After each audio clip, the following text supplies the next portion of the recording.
Assalamu alaikum. I hope all of you are fine. I am Malik and you are watching English with Awais Malik. In this video, I'm going to discuss another important topic that is considered very useful and very important for the purpose of making sentence. Whenever we make any sort of sentence, we use different units. In these units, I'm going to discuss about clause. I already have a videos on different parts of speech. Then I have make videos on subject verb object combination. In my previous video, I discussed about phrase. So the description of these videos will be available in the description box. So without wasting your time, let's start the video. Clause. What is clause? Clause basically is a unit is used for the purpose of making sentence. And what it is, we see that a clause is a group of words. One thing that we have to remember about clause and what is a group of words. This is basically a combination of words that we use to make a sentence, that we use to make a meaningful sentence. So, a clause is a group of words that contain both subject and predicate. That contain both subject and predicate. In our previous video in phrase, we see that there is no existence of subject and predicate in the phrase. But when we talk about the clause, in clause we have to use subject and predicate for the purpose of making sentence. We can see that we use subject, we use verb to make a sentence.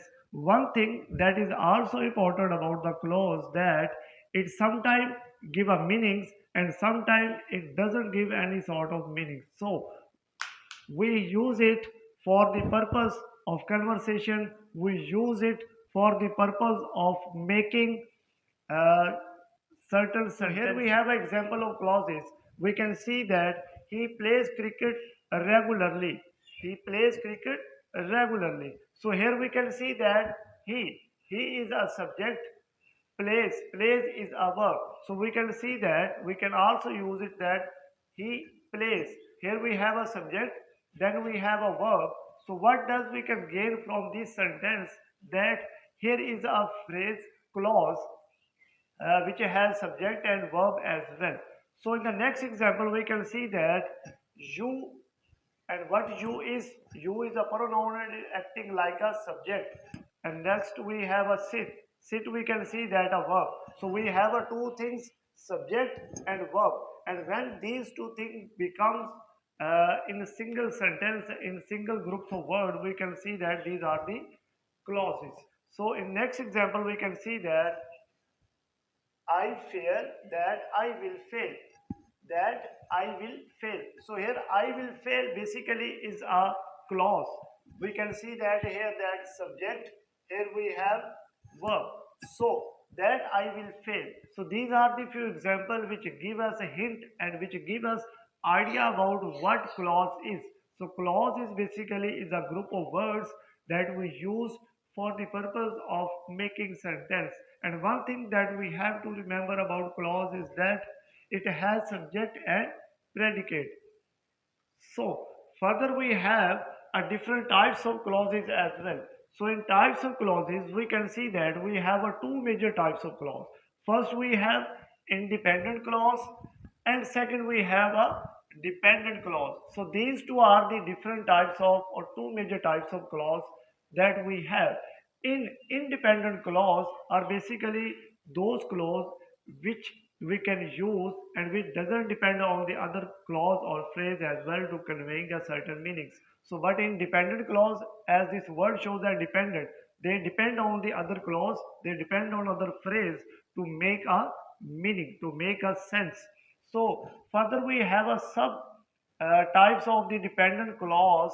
First we have a noun clause, then we have a adjective clause, and at the end we have adverb clause. So these three are the major and the subtypes of the dependent clause. But in independent clause we can see that these are those sort of clauses which doesn't need any sort of supports from other phrase and clause. So next we have a different types of clauses. In type of clauses, first we have independent clause. And what is independent clause? These are the types of clause in which sentence by itself. These are basically a complete sentence by itself. A complete sentence by itself. And why it's a complete sentence by itself? Because it doesn't need an other clause to complete its sense. It doesn't need an other phrase to complete its sense. So it's by itself is a complete sentence. So here we have example. We can see that you is a subject and sit is a verb. So we can see that it convey a complete sense. It convey a complete thought. You may sit, you may sit, you may sit. So this is about the independent clause. And independent clause we doesn't need any other phrase and clause to complete or to make a meaningful sense, because it itself a complete sentence doesn't need any other clause for its existence. It exists independently. And in the second types of the clause we have dependent clause. And dependent clause are the dependent clause are those clause which need an other phrase, to complete, to make a meaningful sense, to make a meaningful sense. So here we have a three different types or subtypes of the dependent clause. First we have noun clause, then we have adjective clause, and third we have adverb clause. These are the subtypes of the dependent clause. So we can see that first from the noun clause. And what is noun clause? Noun clause basically a group of words. One thing that you have to remember about that clause is a group of words. Second thing that we have to remember about clause, and that is subject and verb. Subject and verb. Every clause make and contain and use subject and verb for its existence. And the third major thing about the noun clause, and that is that it acts as a noun. It acts as a noun in the phrase, in the clause. So here we have example. We can see that I fear that I will fail. I fear that I will fail. So here we can see that there is something that describe the noun. So next types or subtypes of the clause, we can dependent clause, we can see that adjective clause. And what is adjective clause? Same like an noun clause, it are groups of words, and second thing that subject and verb combination, subject and verb combinations in adjective clause, that in adjective clause. And the major thing that it acts as an adjective in the clause. It acts as an adjective in the clause. We can see the example. He met a girl whose eyes were blue. Whose eyes were blue. So we see that there is a girl, that is a noun. So here we see that an adjective which describe the noun. So in these types of the clause, that adjective act as an adjective in the forms of words, in the forms of group of words. So next and the last we have adverb clause. And what is adverb clause? Same like another a group of words. Second thing, it has like another subject and verb combinations, and the major and important that it acts as an adverb. So we can see that the example, I will give you a map so that you can find a way.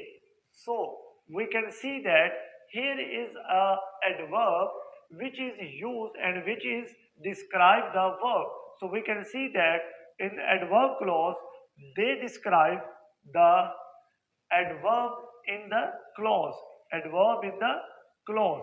So these are the basics, and these are the useful uses of the clauses which will help you to make a sentence. I hope so this video will help you and give you a more information about clauses and more information about the uses of clauses. And if this video helps you and give you a more knowledge and a more valuable sense.